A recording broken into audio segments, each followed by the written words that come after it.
Hi everyone, this video I'll give a brief introduction on how my computer program, Deep Nikita, the strongest lines of action entity in the world, not just program because it beat the human champion as well, plays lines of action.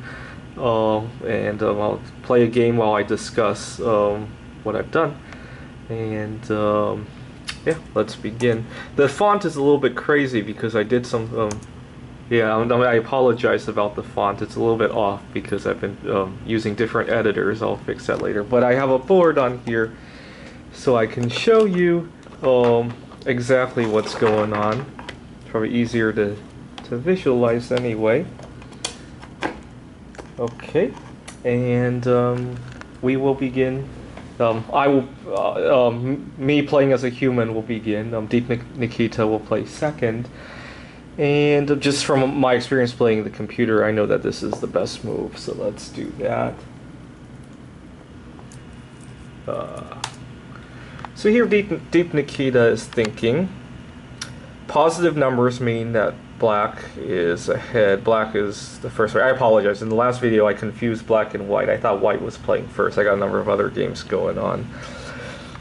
So the positive numbers corresponding to black being ahead, the negative numbers when they come up correspond to white being ahead.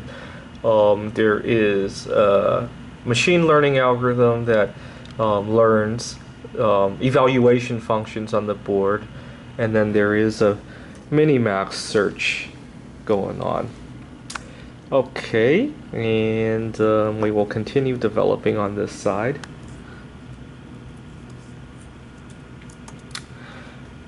And that was a bad move because the evaluation function has turned negative, indicating that white is ahead. So the way we evaluate positions, so if you think about it from a human perspective, how you would evaluate a position, you'd want to know how connected your pieces are. All right? And you would also want to know how mobile your pieces are, how many legal moves you could potentially make. So for example, if you have a line that's relatively free of pieces except for your own, it probably has a high mobility. So the way the machine would evaluate a position would be based on different patterns on the board. So for example, this pattern right here is very favorable for white because white is blocking black in, whereas this one would probably be more favorable to black, although it seems like this one is heavier right now because it shows that white is winning. So what I've done is taken every line of the board, including the diagonals, and also every 3x3 rectangle of the board, and assigned it a value based on how strong it is for either side, plus being black and minus being white. Let's see, I'll try this one. That's C1 to E3. And once you do that, you have what's called an n-tuple network. So what it means is that every combination of these 9 squares, the 3x3 rectangle, that's 3 to the 9, because each square could be empty, it could be white, or it could be black. So you got 3 for each one, you got 9 of them, so that would make it 3 to the 9. And that's tiny for a computer. And so how do you get the different weights for each combination? Well, you got to learn them. So the computer plays. How many simulations has the computer played against it? Because it's still learning. Because I still let it run overnight every night. It's probably learned close to 10 billion simulation games just playing against itself. And so it plays against itself. Let's see, where would this guy go? 1, 2, 3, 4. That's an E8 to E4, right? There we go.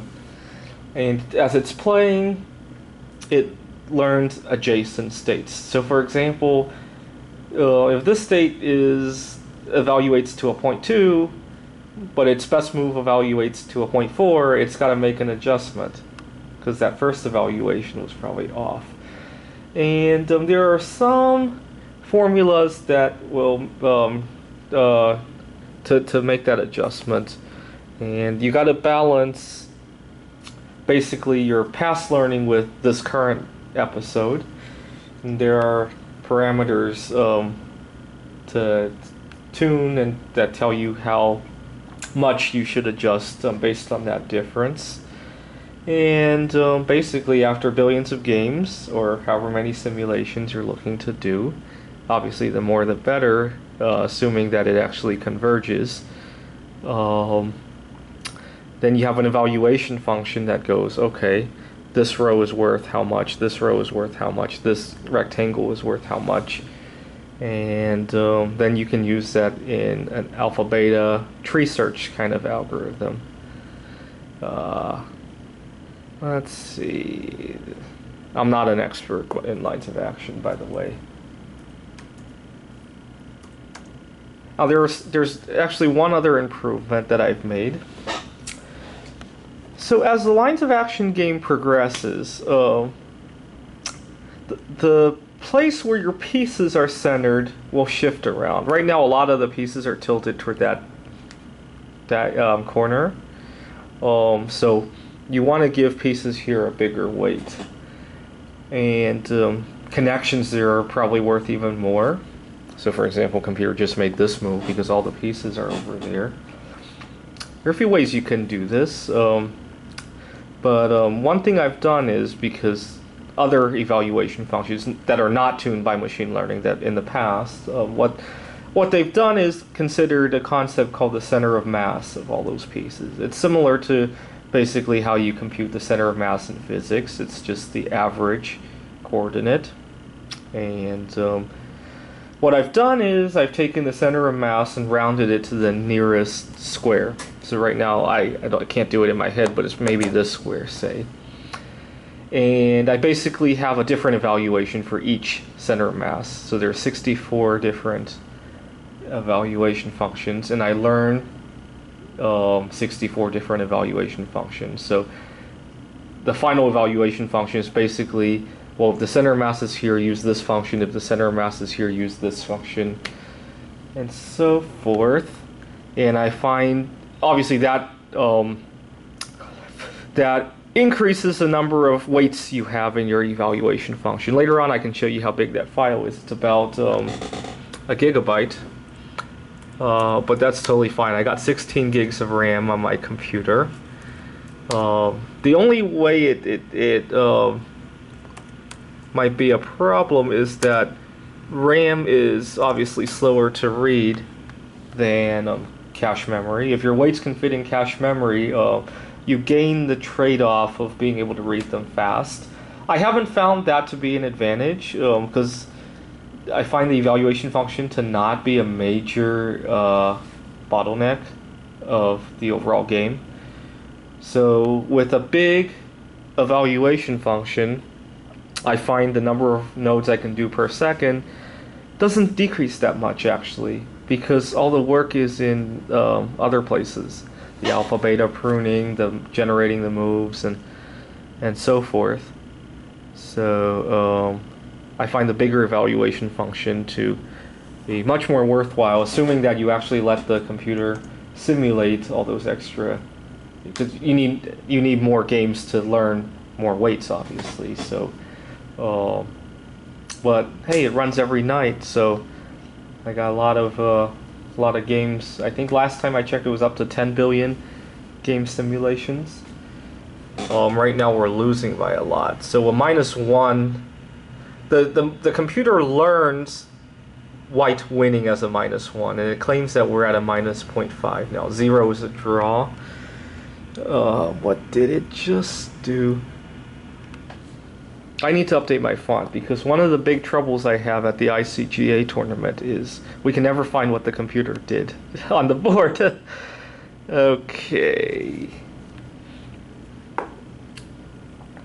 Actually, it's kind of funny because I play at a backgammon tournament, and one of my biggest experiences with backgammon is playing against my own program while I test it.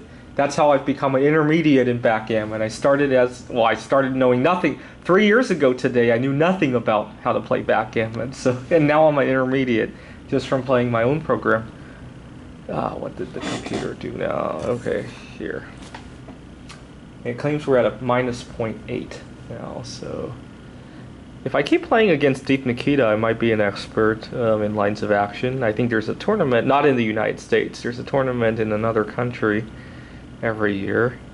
But I'm busy enough. I don't want to give myself another tournament to go to, so maybe I won't play against Deep Nikita that much.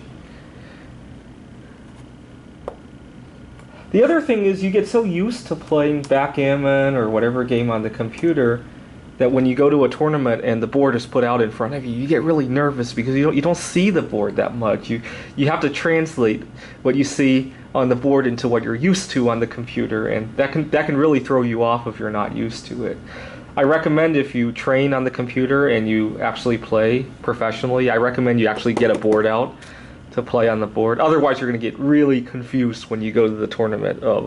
I learned that lesson the hard way the first time I went to the backgammon tournament. So now when I play backgammon, especially if I'm kind of training for my own backgammon game, I get the board out so I don't get confused. Okay, yeah, doesn't look good. Let's try G6 to, is it D6? Oh crap, computer just won. Yeah, I hope that inspired you to the machine learning idea. Perhaps somebody can apply that to something more useful than computer games. I mean, I haven't really made a dime off of this idea. Well, I have made some AdSense revenues on my YouTube channel, but come on, it doesn't even pay for my camera or my electricity to run the camera. Thanks for watching.